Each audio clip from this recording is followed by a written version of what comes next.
Je m'appelle Michel Philippe, je travaille chez L'Oréal depuis près de 30 ans maintenant et je suis chimiste et en charge du développement de nouvelles matières premières vertes de performance. Il était essentiel de développer une chimie douce, une chimie propre, une chimie, je dirais, la moins impactante possible pour l'environnement. La chimie verte, née en 1998, c'est l'application de 3 piliers de base.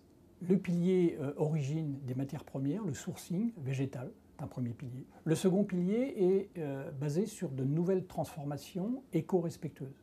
Et les deux ne suffisent pas. Il faut un troisième pilier qui est justement l'évaluation de l'impact environnemental de la nouvelle matière première performante. Ces principes ne nous limitent pas dans nos recherches, puisqu'on peut puiser dans un vivier qui s'élargit de jour en jour au niveau du sourcing renouvelable. Parce qu'il y a de plus en plus de recherche académique et de recherche industrielle dans ce domaine des matières premières renouvelables. Au niveau matières premières naturelles, un des grands domaines, c'est la chimie des sucres. Tout simplement le glucose, le saccharose, ce qu'on peut appeler le sucre de canne, etc.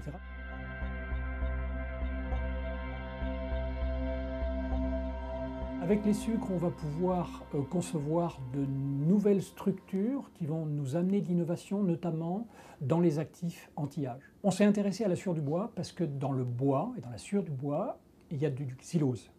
Le xylose, c'est un sucre. Xylose, bois, rose, sucre. Donc, qu'est-ce qu'on fait? On prend ces déchets de bois, cette sciure, on l'hydrolyse, c'est-à-dire qu'on met de l'eau avec un acide. On récupère le sucre, c'est un sucre qui ressemble du glucose, et on va faire une petite transformation pour aller vers un produit de performance pour nos produits de soins anti-âge.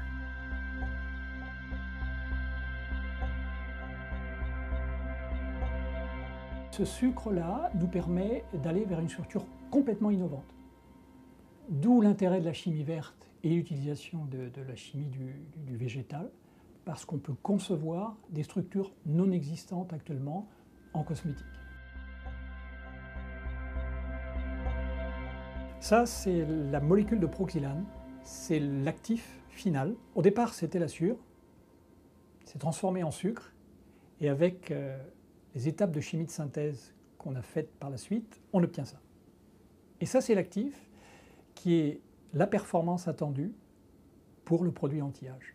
Donc c'est une molécule où vous retrouvez une grande partie ici de la cellulose qu'il y avait dans la sciure, elle est ici.